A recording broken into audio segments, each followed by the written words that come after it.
आज मैं आपको मेरे चैनल दीपिका ग्रामर क्लासेस में पढ़ाने जा रही हूँ। आज का टॉपिक है पास्ट परफेक्ट टेंस। इससे पहले मैंने अपने पिछले वीडियो में हर टेंस के हर पार्ट को डिस्कस किया है। जैसे प्रेजेंट टेंस के 4 पार्ट हैं। Present perfect, present indefinite tense, present perfect tense, present perfect continuous tense और प्रेजेंट परफेक्ट कंटिन्यूअस टेंस। और उसके बाद मैंने पास्ट के भी 2 पार्ट डिस्कस किए, past indefinite tense, past continuous, और अब पास्ट परफेक्ट टेंस को हम डिस्कस करने जा रहे हैं। तो अगर आप अपने प्लीज़ उन वीडियो को देखें, तभी आपको टेंस में जब हम लोग बोलते हैं तो हमको किस पीरियड में कौन सा हेल्पिंग वर्ब यूज़ करना है, पास्ट पीरियड में, प्रेजेंट पीरियड में, फ्यूचर पीरियड में। अगर आप टेंस नहीं पढ़ोगे तो आपको आगे आने वाली एक्सरसाइज में थोड़े डाउट्स होंगे। इसीलिए मैं बोल रही हूँ कि आप हर टेंस को बहुत ध्यान से पढ़ें। और हम लोग आज का टॉपिक शुरू करते हैं। पास्ट परफेक्ट टेंस हिंदी में पहचान के लिए क्या होता है? चुका, चुकी थी, चुके थे, लिया था, गया था आदि। अंग्रेजी में पहचान के लिए क्या होते हैं? हेल्पिंग वर्ब होते हैं। हेल्पिंग वर्ब के थ्रू ही हम जानते हैं जो सेंटेंस कहा जा रहा है वो पास्ट में कहा जा रहा है कि प्रेजेंट में कहा जा रहा है कि फ्यूचर में कहा जा रहा है। अब हम लोग आगे बढ़ते हैं इसके सेंटेंसेस के ऊपर। अफर्मेटिव और पॉजिटिव सेंटेंसेस, इसलिए इसको अफर्मेटिव और पॉजिटिव सेंटेंसेस कहते हैं क्योंकि इसमें क्या और नहीं होता है, इसीलिए इसको पॉजिटिव सेंटेंसेस भी कहते हैं। अब आते हैं हम लोग सिंगुलर में इसको कैसे बनाते हैं। सिंगुलर में बनाने के लिए हमको इसे हेल्पिंग वर्ब तो देखिए एक ही होती है, हेड होती है। सिंगुलर में भी सेम लगाते हैं, प्लूरल में भी सेम लगाते हैं। और वर्ब की थर्ड फॉर्म लगती है। वर्ब की थर्ड फॉर्म पास्ट परफेक्ट हो, प्रेजेंट परफेक्ट हो, फ्यूचर परफेक्ट हो, सब में क्या लगता है?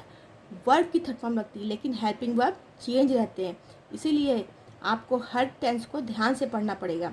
अब आते हैं हम लोग subject plus had plus verb की third form plus object plus other word. तो हम लोग आगे बढ़ते हैं इसके एग्जाम्पल के ऊपर। वह बाजार जा चुका था, वह बाजार जा चुका था, तो क्या होगा? He had gone to the market, he had gone to the market. अब आते हैं सब्जेक्ट, हेल्पिंग वर्ब, वर्ब की third form, go and gone to the market. अब प्लूरल में देख लेते हैं। प्लूरल में कैसे बनाते हैं? तुम कल क्रिकेट खेलने गए थे, you had gone to play. अब याद रखिएगा, क्रिकेट खेलने गए थे, तो मतलब गए थे हमारी मेन वर्ब है, खेलने टू प्ले। अब ये तुम कल क्रिकेट खेलने गए थे, यू हैड गॉन, वर्ब की third form, had gone to play. अब किस लिए गए थे? To play cricket. तो ये हमारा टू प्ले क्रिकेट हमारा ऑब्जेक्ट है कि क्या करने गए थे, तो क्रिकेट खेलने गए थे। और कब गए थे? यस्टरडे, ये हमारा अदर वर्ड हुआ।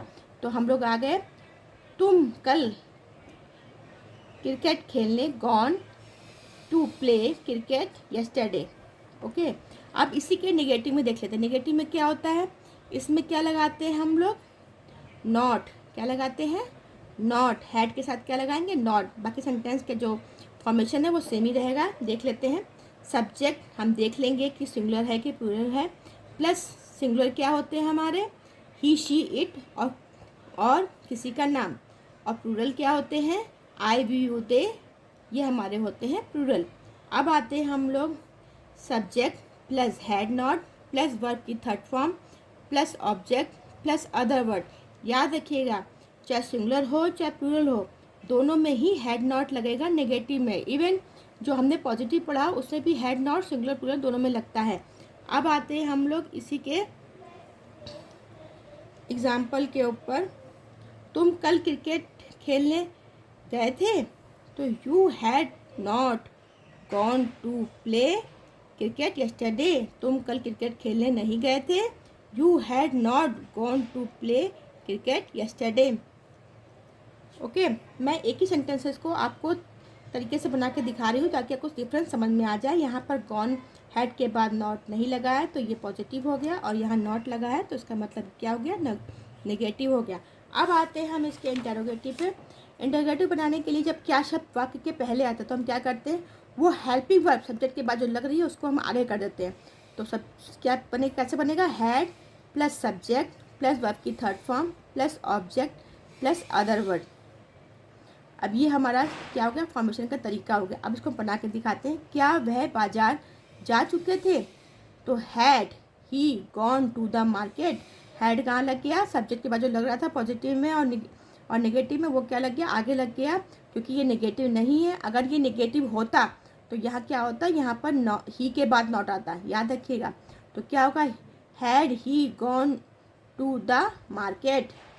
ठीक है। अब आते हैं हम लोग, क्या शब्द जब वाक्य के बीच में आए, तो अभी क्या हो रहा है हमारा, जब क्या शब्द पहले आए या बाद में आए, तो कैसे बनाएंगे, क्वेश्चन वर्ड जो भी वहाँ पे क्या के शब्द के बीच में, जो वाक्य के बीच में जो कोई भी शब्द आए, वो कौन कौन से होते हैं, क्यों, कहाँ, किधर, ये सब क्या है, हमारे क्वेश्चन वर्ड हैं, यानी वाई, विच, whom। ओके। अब हमारे आते हैं प्लस हैड यानी helping word, plus subject plus verb की third form plus object plus other word. ये हमारा हो गया फॉर्मेशन का तरीका। अब हम बना के दिखाते हैं। वह बाजार क्यों जा चुका था? अब इसलिए मैं आपको इसके प्लूरल नहीं बता रही हूँ, क्योंकि आपको पता चल ही गया कि प्लूरल हो चाहे सिंगुलर हो, सेम में लगता है, तो इसलिए मैं आपको इसके एक ही सेंटेंस एग्जाम्पल में दे रही हूँ। Why had he gone to the market. Question word जब बीच में आया तो वाई, जो भी क्वेश्चन वर्ड होगा बीच में, उसकी हम इंग्लिश लिख देंगे, और साथ में जैसे हमने क्या शब्द पहले आया वैसे बनाया था वैसे ही बनाएंगे। हैड हमारा हेल्पिंग वर्ब हो गया, प्लस सब्जेक्ट हो गया, प्लस वर्ब हो गया, टू द मार्केट। अभी हम लोग डिस्कस करते हैं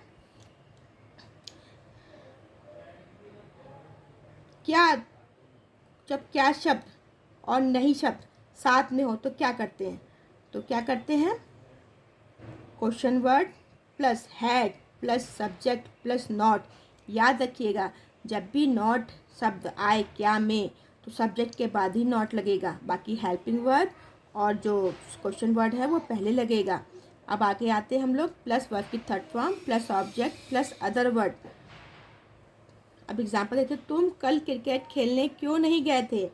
अब आते हैं हम लोग, तो why had you not gone to play cricket. अभी आप सोच रहे होंगे कि ये दो वर्ब हैं तो हम कैसे बनाएंगे, ऐसा मत सोचिएगा, क्योंकि गॉन टू प्ले क्रिकेट ये हमारा ऑब्जेक्ट है, वो कहाँ गया था, तो टू प्ले क्रिकेट। तो प्ले जो है, जब भी टू लगा होगा उसके बाद जो वर्ब होगी उसको हम कोई वर्ब की फर्स्ट फॉर्म ही लगाएंगे, ना कि सेकंड या थर्ड फॉर्म। बस टू के बाद क्या लगती है, बस की फर्स्ट फॉर्म लगती है, याद रखिएगा। तो why had you not gone to play cricket yesterday. Okay. अभी इसको हम लोग, ये हमारा टॉपिक आज ख़त्म होता है। इसमें आपको कोई भी डाउट हो, कोई भी आपकी क्वेरी हो, तो आप प्लीज़ कमेंट करिए, मैं इसके जवाब दूंगी और आपके डाउट को क्लियर करूंगी। अब इसका होमवर्क देख लेंगे और आपको सोल्यूशन भी दे रही हूँ मैं साथ में। अगर आपको इसमें बारे में मैं आपको बोल रही हूँ कि आप मुझे कमेंट करिए, मैं आपको हेल्प करूँगी, क्योंकि मेरा मेन मकसद यही है कि मैं आपको अच्छे से चीज़ों को, जो भी ग्रामर के जो रूल हैं वो डिस्कस करूँ। इसीलिए मैंने ये चैनल बनाया है आपकी हेल्प के लिए। तो अगर आपको कोई भी डाउट हो तो आप मुझसे पूछिए। ओके, आज का टॉपिक ख़त्म होता है। Thank you.